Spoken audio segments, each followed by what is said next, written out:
And welcome to Grandma's Story Room again. Let's keep reading in The Wild Robot because the last time we were reading, a couple of things happened. One of them is that Roz was carrying around a little gosling egg on her shoulder, and the other one is that she learned how to change her personality from the possum so that maybe she's a little less threatening to all the other creatures in the forest. So chapter 27 today is called The Gosling, and I do have my cup of hot tea with me because it's a chilly day here where I am. So let's get started. Something was happening inside the goose egg. Tap, tap, tap. Tap, tap, tap. Tap, tap, crunch. A tiny little bill poked through the eggshell, peeped once, then continued crunching away. The hole grew bigger and bigger and bigger, and then, like a robot breaking from a crate, the hatchling pulled himself out into the world. He lay quietly in his nest with his eyes closed, surrounded by chips of broken shell. And when his eyes slowly winked open, the very first thing he thought was the robot looking back. "Mama! Mama!" peeped the gosling. "I am not your mother," said the robot. "Mama! Mama!" "I am not your mother." "Food! Food!" The gosling was hungry. Of course he was. So using her friendliest voice that she had learned from the possum, Roz said, "What would you like to eat, little darling?" "Food," was the only response. The hatchling was far too young to be helpful. Roz needed to find a grown goose. So she scooped up the nest with the gosling inside, placed it on her flat shoulder, and marched through the forest, searching for geese. Chapter 28, The Old Goose. Ordinarily, the forest animals would have run away from the monster, but they were awfully curious why she was carrying a hatchling on her shoulder. And once Roz explained the situation, the animals actually tried to help. A frog pointed Roz up to the squirrels. A squirrel recommended she speak with the magpies. And then a magpie sent them over to the beaver pond.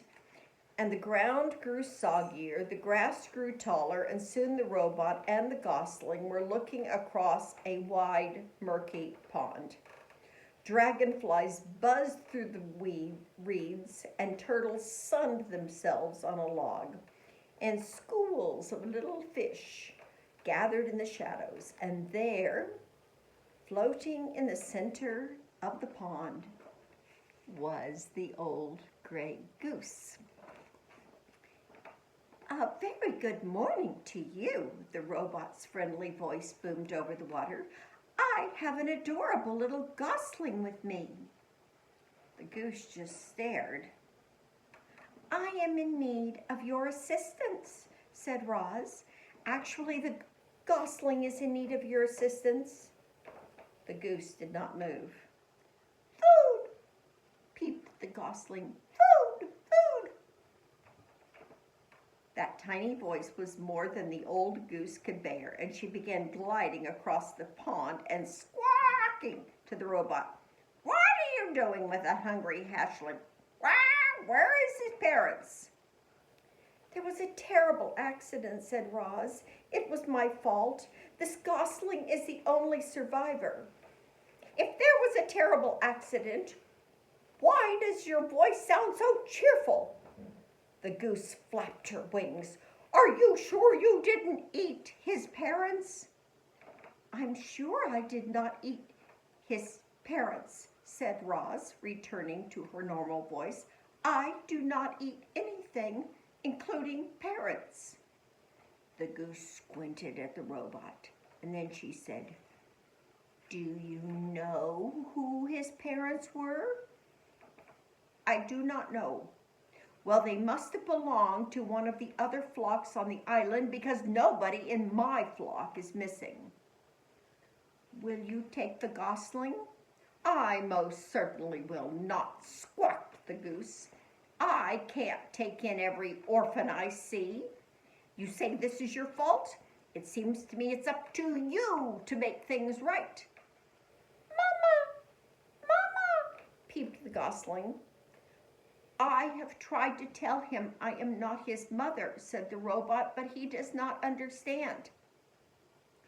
"Well, you'll have to behave like his mother if you want him to survive." There was that word again. Act and behave. Very slowly, the robot was learning to act friendly. Maybe she could learn to act motherly as well. "You do want him to survive, don't you?" said the goose. "Oh, yes, I do want him to survive," said the robot, "but I do not know how to act like a mother." "Oh, it's nothing. You just have to provide the gosling with food and water and shelter and make him feel loved, but don't pamper him too much. Keep him away from danger and make sure he learns to walk and talk and swim and fly and get along with others and look after himself. And that's all there is to motherhood."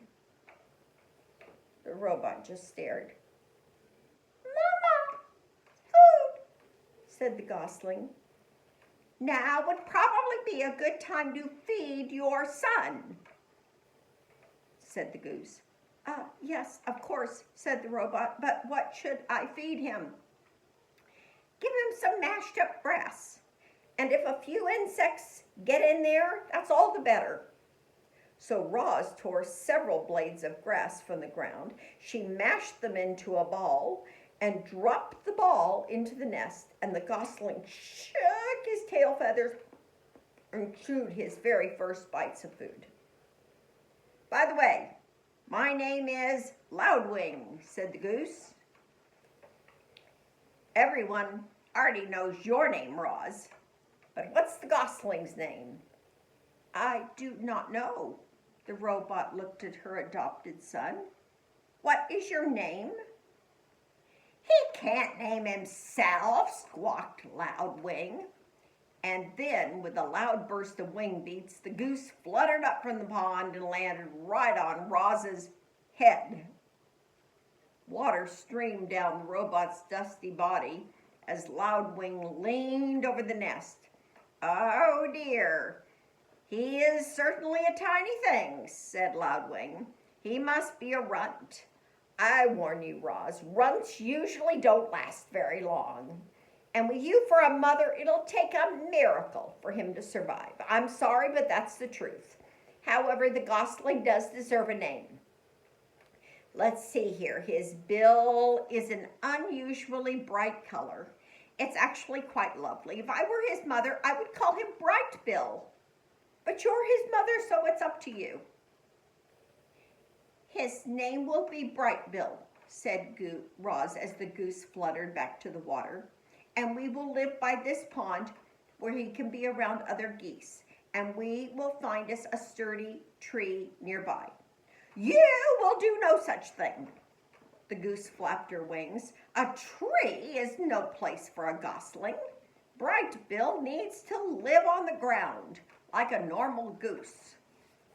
Loudwing sized up the robot. "I suppose you two will need a rather large home. You'd better speak with Mr. Beaver. He can build anything. He's a little gruff at times, but if you're extra friendly, I'm sure he'll help you out. And if he gives you trouble, you remind him that he owes me a favor." Let's see if we've got time for one more chapter. The beavers. Every day the beavers swam along their dam, inspecting and repairing it. A wall of wood and mud allowed only a trickle of water to pass through, and it had turned a narrow stream into a wide pond that many animals now called home. As Roz and Brightbill walked around the pond, they passed hundreds of chewed up tree stumps, proof that the beavers needed a constant supply of wood. And this gave Roz an idea. The robot swung her flattened hand, and the sounds of chopping wood echoed across the water. They were soon replaced by the sounds of footsteps and shaking leaves as the robot carefully walked along the beaver dam with a gosling on her shoulder and a freshly cut tree in her hands. The beavers floated beside their lodge and stared at the bizarre sight with open mouths until Mr. Beaver slapped his broad tail on the water, which meant stop right there. And the robot stopped. Hello, beavers. My name is Roz, and this is Brightbill. Please do not be frightened. I am not dangerous. She held out the tree. I have brought you a gift. I thought perhaps you could use this in your beautiful dam. No, thanks, said Mr. Beaver. I have a strict policy never to accept gifts from monsters. Don't be ridiculous, interrupted Mrs. Beaver. We can't let a perfectly good birch go to waste. I'm afraid I must insist, said Mr. Beaver. And Mrs. Beaver turned to her husband. Remember how you asked me to point out when you are being stubborn and rude? Well, now you are being stubborn and rude. Then she turned back to Roz. Thank you, monster. If you'd be so kind as to drop the tree in the water, we'll take it from there. I'm not a monster. Roz tossed the tree like a twig. I am a robot. The tree smacked against the water and sent the beavers bobbing up and down. Just then, Brightbill started peeping. Mama, hungry!